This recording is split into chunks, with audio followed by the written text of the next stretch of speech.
Welcome back, baseball fans, and to the 74-77 Carryover League. Today we're going to eliminate the Boston Red Sox. Look at their stats of a season that went terribly wrong. They dropped 5 in a row to the Yankees in the first round of the postseason tournament. That ended any thought of a comeback of an unmitigated disaster in Beantown. 12-23. Yet statistically, they weren't that much worse than a year ago when they were 500. The batting average went from 260 to 251. Team ERA improved from 434 to 429. The devil's in the details, I guess. Jim Rice, we bumped his card up to 77. Batting average didn't reach those heights, though the homers did. RBIs are okay. Fred Lynn, in 2 years now, has yet to crack 270. So he's had, you see he's got 140 at-bats. He's had almost 275 at-bats with that 1975 MVP card and has yet to crack a 270 average. That's pretty bad slump. That's a lot of game slump right there. That's about a 70-game slump for Fred Lynn over a couple years. I don't know how this team can hit this poorly when basically every card you're looking at would be a 300 card on the Strat-O-Matic side of things. Positive side of the ledger is, well, they improved their bullpen. They got Mike Cosgrove, a lefty, who's done some nice stuff. Randy Moffitt's closing games. He has 8 saves.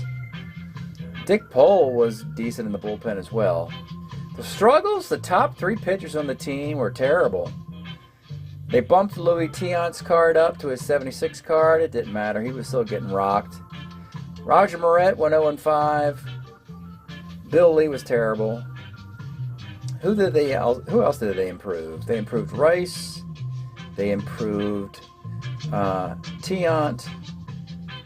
They traded for Denny Doyle to play second base with a 297 card. He was terrible. Oh, Dwight Evans.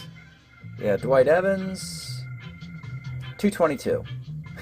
So let's take a look now at the Red Sox card set, and we're going to pull out the 8 players who are from the 74 set who will be leaving, and kind of get an idea of what is remaining at that point.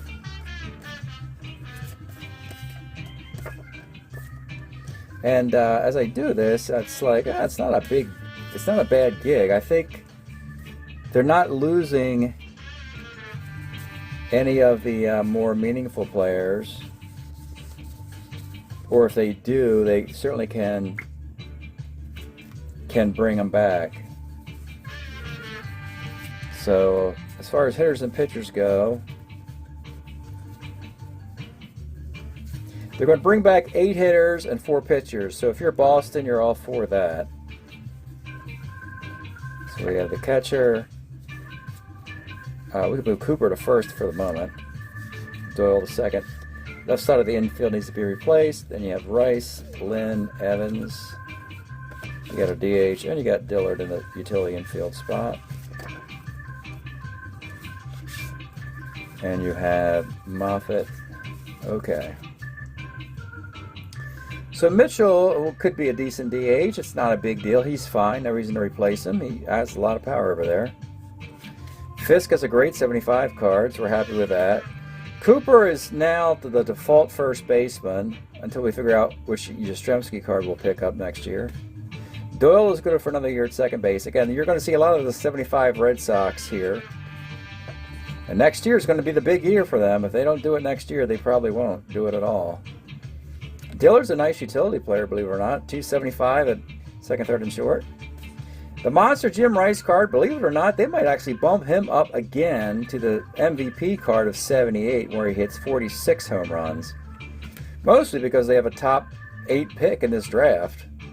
And so usually when you draft that high, you like to see a Hall of Fame, All-Star, MVP kind of performance. So they might have to default to the upgraded Jim Rice card. How does this guy not crack 270 2 years in a row? Amazing. I mean, the card's amazing, and for him to slump this way. You know what's really weird is that in the National League, 75 Joe Morgan's also slumping, and he's a 75 player. Something about some of the 75 cards aren't working out. We bumped up the Evans card because of this damage on the right side, and he didn't really come through. And now 4 pitchers coming back. Maybe another couple years with Louis Tiant with this card might be more productive. This Moret card did not win a game. You do see he walks a lot of righties, and teams would stack their lineup versus righties. I don't know if would be better off going back to the bullpen again. They don't know what to do with this guy. Starter relief, relief starter. Brick Wise did an okay job, and he could certainly be a number 3 or number 4 starter as a starter 6. Pitching on 3 days rest. And actually, this Moffitt card did a nice job closing games out. I mean, it's not spectacular. He's a free agent pitcher. Probably better suited to be a setup guy, but when you're Boston, you know, you can't be too picky.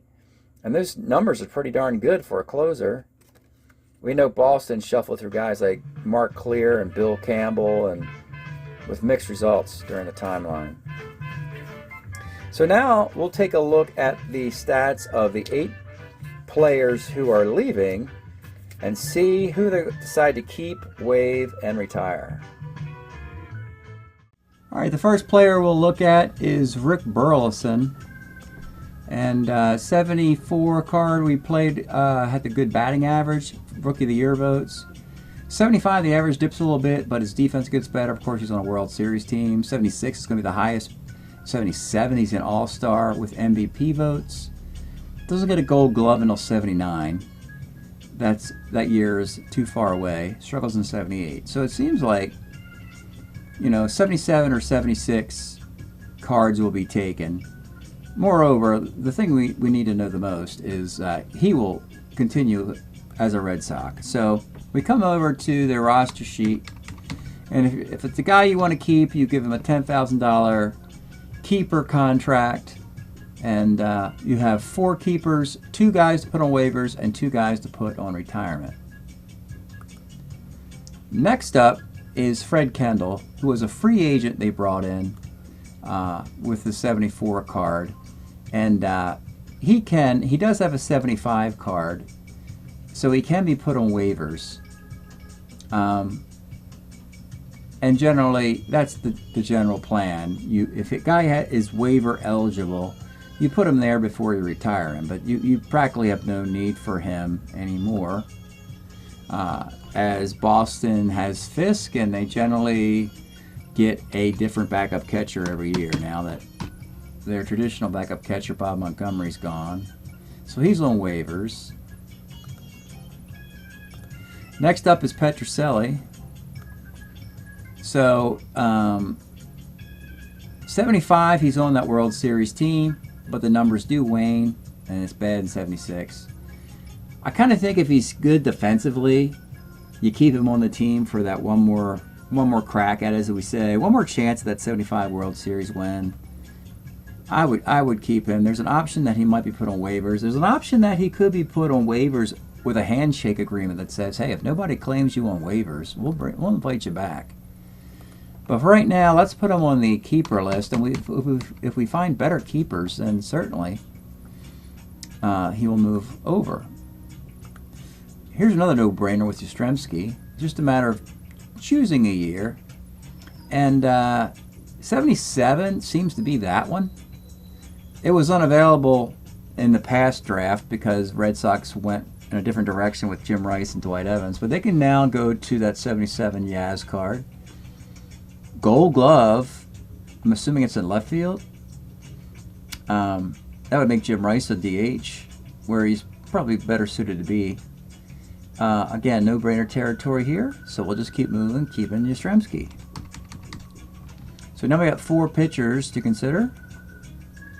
And Bill Lee may be running out of juice in Beantown. So in 75, yeah, he'll have that World Series year. So he should come back with a World Series year, but it's got to be that year.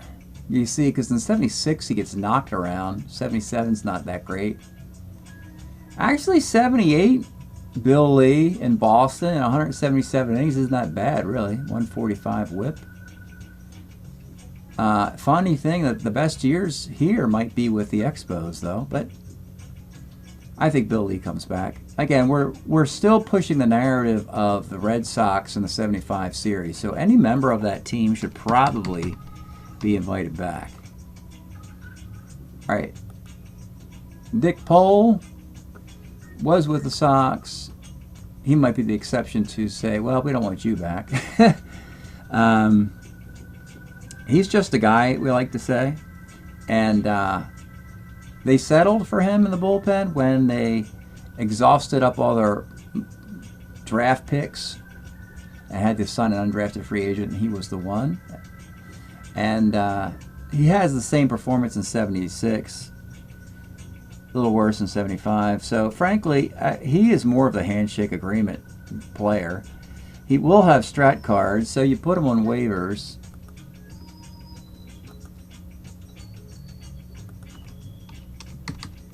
As you already have the 4 keepers, and he certainly wouldn't unseat any of those guys. 2 more pitchers, and they weren't theirs. Ernie McAnally was a free agent, and he might be over. Yeah, he's done. He only pitched those 4 years. So when that's the case, you know he'll be on the retirement list. That's column 3 at $1. You give him $1 and a bus ticket, and wish him good luck. Ernie McAnally. Nice little career for the Expos.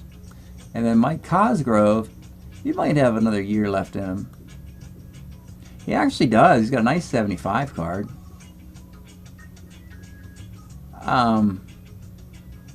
Here's the thing. They'd like to keep a left-handed reliever because they're hard to get.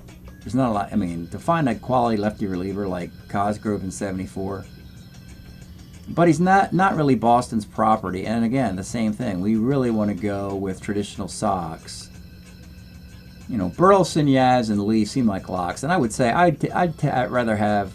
This is tough. I'd rather have a good lefty reliever versus Petrocelli. But then again, I'd rather have Petrocelli on the Red Sox. That's the the catch-22. Cosgrove would be on waivers at that point. And that would give the team 4-3-1, and simply one of the waived players would get traded for a retired player, another team, to get the proper math of 4 keepers, 2 waivers, and 2 retires. And that number is, that's why these values are what they are, 10,101. So that when you add it all up, we can look, the zeros become lines to separate the columns. So it's 4 in column 1, 3 in column 2, and 1 in column 3 is what this adds up to. And that's a look at the Boston Red Sox off-season. Hope you enjoy this analysis, and we'll see you next time.